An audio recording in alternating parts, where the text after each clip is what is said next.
The average true range, or ATR, is a technical tool used by traders to measure market volatility without predicting direction.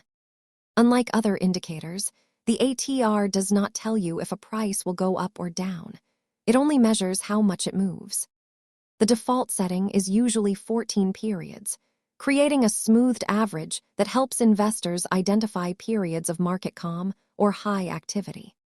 It calculates the daily range by looking at the high, the low, and the previous close to capture the true breadth of price swings. While a moving average shows you the direction of the trend, the ATR acts like a speedometer for the current price action.